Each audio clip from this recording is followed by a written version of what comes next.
नामांकन भरने के तुरंत बाद गिरफ्तारी हो जाती है। 17 साल पुराना केस अचानक सरकार को याद आता है और वो केस जिंदा हो जाता है। ये संयोग नहीं है, यह बीजेपी का नामांकन रद्द करवाने का एक गंदा प्लान है। इस एक्सपोज में आज हम बीजेपी पर सीधा हमला करेंगे और वो कैसे विपक्ष को नामांकन रद्द करवाने के लिए हथियार का इस्तेमाल करते हैं, आज उसकी पड़ताल हम लोग इस वीडियो में करने वाले हैं। तो आइए हम लोग शुरू करते हैं। 13 जुलाई 2026 बांकीपुर उपचुनाव का आखिरी दिन जनशक्ति जनता दल की उम्मीदवार बीना मानवी ने नामांकन दाखिल किया।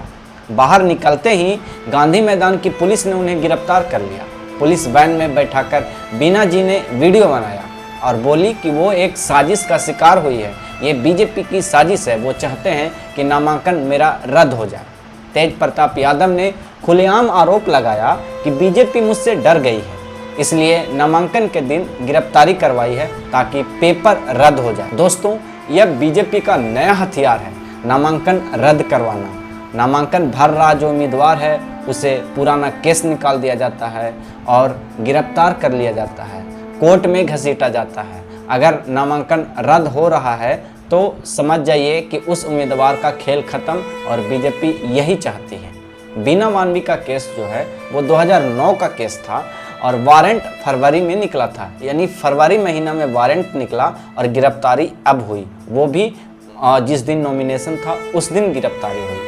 साफ है कि उसका मकसद क्या था, नॉमिनेशन रद्द करवाना।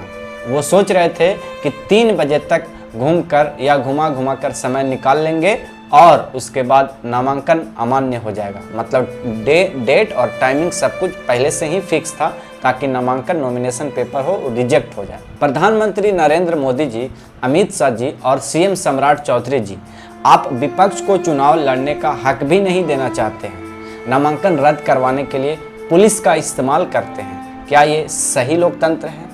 क्या यही लोकतंत्र है? ये सवाल मैं आपसे पूछना चाहूँगा।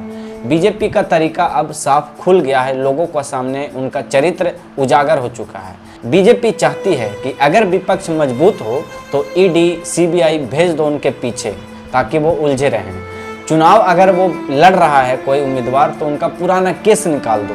नामांकन अगर कोई भर रहा है तो गिरफ्तार करवा के उनका नामांकन ही रद्द करवा दो ताकि वो जो है मैदान में आ ही नहीं पाए और हम लोग को मुकाबला करना ही ना पड़े।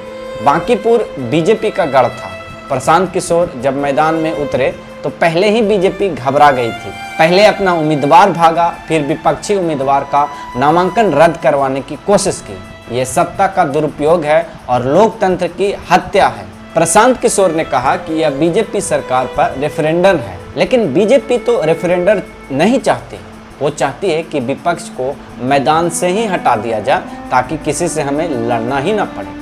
आखिरकार फाइनल अपडेट ये है कि बीना मानवी को बेल तो मिल गई है, लेकिन सवाल अभी भी बाकी है कि कितनी बार बीजेपी नामांकन रद्द करवाने की कोशिश करेगी, कितनी बार बीजेपी ईडी सीबीआई का डर दिखाएगी। दोस्तों, 30 जुलाई को वोट देकर आप बीजेपी को जवाब दे सकते हैं। नामांकन रद्द करवाने वाले को खेल में आप हरा सकते हैं और यही मेरा संदेश रहेगा। हालांकि बीना मानवी मैम का जो वीडियो वायरल हुआ उसमें जातिवादता प्रमुख रूप से दर्शाई गई है, जिसकी मैं घोर निंदा करता हूं। जातिवादता नहीं होनी चाहिए। हालांकि मैं उनकी विचारों का समर्थन तो नहीं करता, हालांकि मैं ये चाहता हूं कि बीना मानवी जैसी कोई भी कैंडिडेट हो उनका नामांकन रद्द नहीं होना चाहिए और जो भी हो ट्रांसपेरेंसी के साथ होना चाहिए, जनता के सामने होना चाहिए। नमस्कार, मेरा नाम था अमित राजमरी।